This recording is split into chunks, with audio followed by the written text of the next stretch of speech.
સમાચાર મળી રહ્યા છે ભરૂચ અંકલેશ્વરને જોડતા જૂના નેશનલ હાઈવે નંબર 8 પર બાપુનગર પાસે મુખ્ય માર્ગ પર ગટરનું દૂષિત પાણી ફરી વળતા વાહનો સ્લીપ થવાના બનાવો બને છે, જેમાં અનેક લોકો ઇજાગ્રસ્ત થઈ રહ્યા છે। વાહનો થયા સ્લીપ। અંકલેશ્વરમાં જૂના નેશનલ હાઈવે 8 પર બાપુનગર નજીક ગટરનું દૂષિત પાણી માર્ગ પર ફરી વળતા અનેક વાહનો સ્લીપ થયા।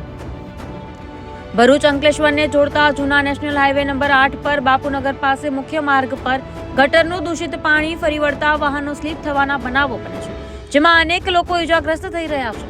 ભરૂચથી અંકલેશ્વરને જોડતા જૂના નેશનલ હાઈવે નંબર 8 પર ભર શિયાળે ચોમાસા જેવા દ્રશ્યો જોવા મળી રહ્યા છે। જૂના નેશનલ હાઈવે નંબર 8 પર બાપુનગર પાસે ગટરનું દૂષિત પાણી મુખ્ય માર્ગ પર ફરી વળે છે, જેના કારણે અહીંથી પસાર થતા અનેક વાહન ચાલકો માર્ગ પર પટકાયા છે। પાણીના કારણે બાઇક સ્લીપ થઈ જાય છે, જેના કારણે બાઇક સવારને ઈજા પણ પહોંચે છે। આ અંગે સ્થાનિકોના આક્ષેપ અનુસાર તંત્રને અનેક વખત રજૂઆતો કરવામાં આવી હોવા છતાં આ સમસ્યાનું કોઈ નિરાકરણ આવ્યું નથી।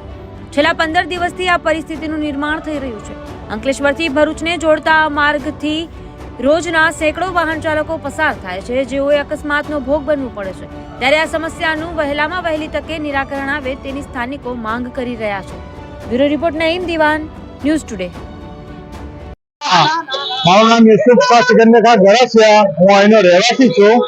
આપણે ભરૂચથી અંકલેશ્વર જતા રોડ ઉપર આ માર્ગના ઉપર પાણીનો ઘણો બધો સમસ્યા છે। આજે 15 દિવસથી જે ગટરનું પાણી રોડ ઉપર આવે છે, જેના કારણે જેડીસીમાંથી નીકળેલા જે બી આપણા વ્યક્તિગત છે વાહનો, તે ગાડી વાળા સ્લીપ મારે છે અને 15 થી 20 ગાડી દરરોજની પડે છે અને એનું કોઈ સુધાર કારણ કરવું નથી। અત્યાર સુધી પ્રશાસન તરફથી બી કોઈ જાતનો આનો એક્શન લેવામાં આવ્યો નથી અત્યાર સુધીમાં, જેના કારણે ઘણા લોકોને આ બધી વસ્તુની તકલીફ પડે છે, બરાબર।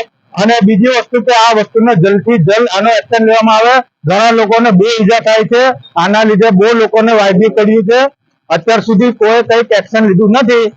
આ તથા સરકાર તરફથી અમે વિનંતી કરીએ છીએ કે આ વસ્તુનો જલ્દીથી જલ્દી આનો નિરાકરણ કરવામાં આવે।